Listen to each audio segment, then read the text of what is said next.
In Revit, in every project file, there is a project note and there is a true note. The project note is a visual orientation used to model your project so it's orthogonal to your screen, while the true note is a real-world note used to properly locate the orientation of your building in the real site.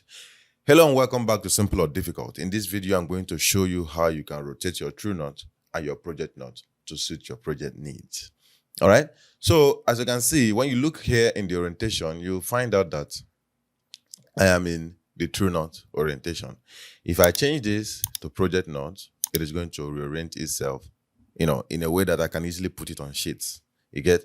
So how do you actually get to the place where you can rotate this? And it's very simple to rotate it. Just stick with me, okay? How do you get to where you can rotate this to whatever you want? Okay, depending on what your project entails. You can do that by going over to the Manage tab.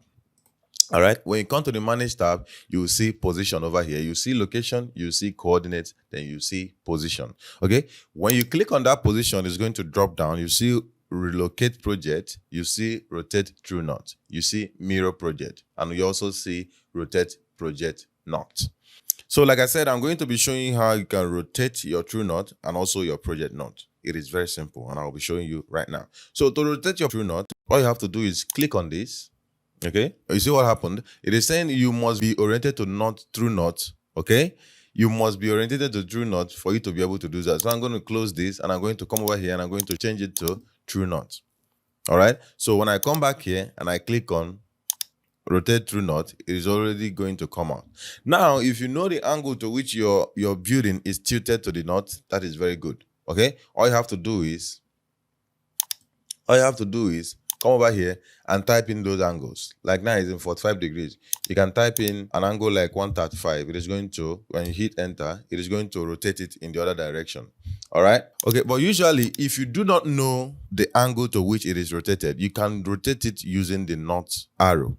Okay, usually when they send you the CAD file or the survey plan, the surveyors always ensure that they put the north arrow pointing at the direction of the north. Okay, so when you finish plotting your side boundary, you can now use your north arrow by coming over here and clicking on this. Then you put it where the north arrow is, and then you can rotate it to whatever you want, and it's going to rotate it for you, in the angle of that north.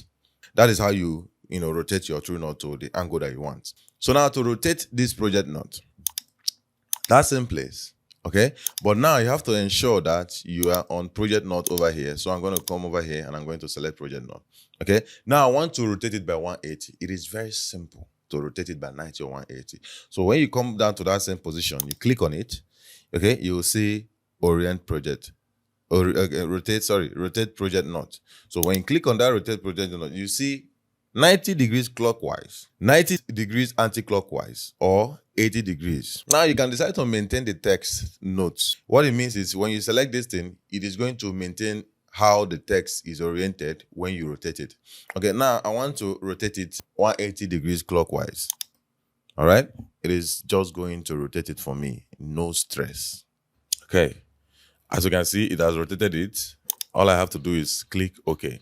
Now our building has been rotated 180 degrees clockwise. All right, this is all good and fine till you have to rotate something that doesn't fall into 90 degrees. Let me just undo. Till you have to rotate something that is not 90 degrees or 180 degrees. Now, how do you do it? Let's say this building is oriented in such a way that, like when I was modeling this building, I modeled it in such a way that it is tilted to an angle. And now you want to align it, all right?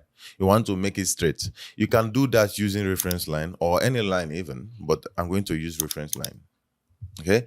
All you have to do is come over there and draw the line anyhow you want it, so far it is aligning itself to the vertical or the horizontal. Now this building is horizontal, so I'm going to show you how you can change your project note to be a little bit tilted. Okay, now when your building is tilted, you can now change it to be straight, to be orthogonal in a way that is going to fit in perfectly into your sheet, so you can show more. Okay, you can show more as you might want to when the time comes. All right, so now how do you do that? Let's go over to the Manage tab. Okay, click on position, rotate. Now we're going to use this align selected line or plane. Okay, so I'm going to click on it and I'm going to click on this line that I just drew. Okay? And it's going to align this our building to it. It is that simple. It is that simple. It might take a while for it to understand and calculate. Okay? Now, as you can see, it has arranged itself to that angle of that line that I just drew. Okay, so I'm just going to say, okay, now this is how you rotate your project knot and your true knot in Revit. You can actually find out that when you go to other floor plans, you can just come over here in the properties palette and change from project knot to true knot, and it's going to tilt it for you. Even if it is a true knot, you can easily change it to. So it applies to all the views, all the plan views. All right, so let me just quickly undo this and then take it back. I want to leave it. I actually want to leave it at 180 degrees. Okay, this is going to be very helpful for our next tutorial. Our next tutorial that is going to be on hatch pattern. I'm going to rotate it like this. Do well to check it out. All right, that's it for this video. I hope you enjoyed it. All right, let me just say, okay, if you did, please give us a like. That helps us a lot. Okay, it helps YouTube recommend our video to more people. All right, so and if you are new to this channel, if you have not subscribed, please consider subscribing, because we drop videos like this every week. Okay, and when you subscribe, please turn on the notification button so you don't miss any of our future tutorials when we do drop them. All right, thank you very much for watching this video. I'm going to see you in the next one.